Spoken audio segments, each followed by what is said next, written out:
नमस्कार। प्रेरणादायक कहानी में आप सभी का हार्दिक स्वागत, अभिनंदन। आज की इस वीडियो में आप सभी के सामने प्रस्तुत है एक प्रेरणादायक कहानी जिसका शीर्षक है मंदिर का पुजारी। एक बार की बात है कि एक प्रसिद्ध और समृद्ध व्यापारी जो सदैव अपने गुरु से परामर्श करके कुछ ना कुछ सुकर्म किया करता था, गुरु से बोला, गुरुदेव, धनार्जन हेतु मैं अपने गांव पीछे जरूर छोड़ आया हूं, पर हर समय मुझे लगा रहता है कि वहां पर एक ऐसा देवालय बनाया जाए जिसमें देव पूजन के साथ साथ भोजन की भी व्यवस्था हो, अच्छे संस्कारों से लोगों को सुसंस्कृत किया जाए, अशरण को शरण मिले, वस्त्रहीन का तन ढके, रोगियों को दवा और चिकित्सा मिले, बच्चे अपने धर्म के वास्तविक स्वरूप से अवगत हो सके। सुनते ही गुरु प्रसन्नता पूर्वक बोले, केवल गांव में ही क्यों, तुम ऐसा ही एक मंदिर को इस नगर में भी बनवाओ। व्यापारी को सुझाव पसंद आया और उसने दो मंदिर, एक अपने गांव और दूसरा अपने नगर में जहां वह अपने परिवार के साथ रहता था, बनवा दिया। दोनों देवालय शीघ्र ही लोगों की श्रद्धा के केंद्र बन गए, लेकिन कुछ ही दिन बीते थे कि व्यापारी ने देखा कि नगर के लोग गांव के मंदिर में आने लगे, जबकि वहां पहुंचने का रास्ता काफी कठिन था। उसकी समझ में नहीं आ रहा था कि आखिर ऐसा हो क्यों रहा है। कुछ भारी मन से वह गुरु जी के पास गया और सारा वृत्तांत कह सुनाया।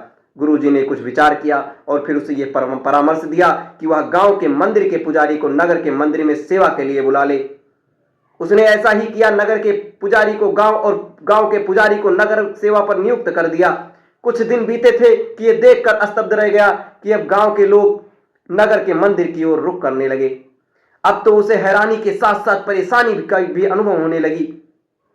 बिना एक क्षण की देरी से वह गुरु जी के पास जाकर हाथ जोड़कर कहने लगा, आपकी आज्ञा अनुसार मैंने दोनों पुजारियों का स्थानांतरण कर दिया, लेकिन समस्या तो पहले से भी ज्यादा गंभीर हो गई है। अब तो मेरे गांव के परिचित और परिजन कष्ट सहकर और किराया भाड़ा खर्च करके नगर के देवालय में आने लगे हैं। मुझसे अब ये देखा नहीं जाता।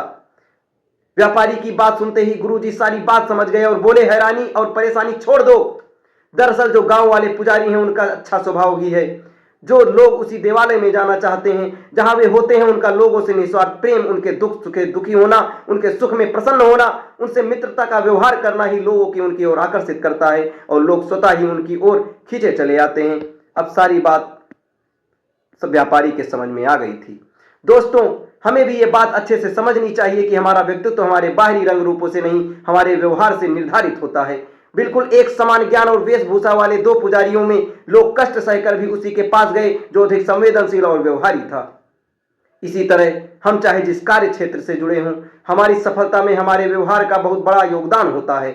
हम सभी को इस परम सत्य का बोध होना चाहिए कि इस धरती पर मात्र अपने लिए ही नहीं आए हैं। हमें अपने सुख दुख की चिंता के साथ साथ दूसरों के दुख सुख को जरूर बांटना चाहिए, उनसे मित्रता पूर्वक व्यवहार करना चाहिए, ताकि हम जहां पर उपस्थित हों वहां पर स्वतः ही एक अच्छा वातावरण बना रहे और सकारात्मकता की तरंगों से हमारा जीवन सागर लहलहाता रहे।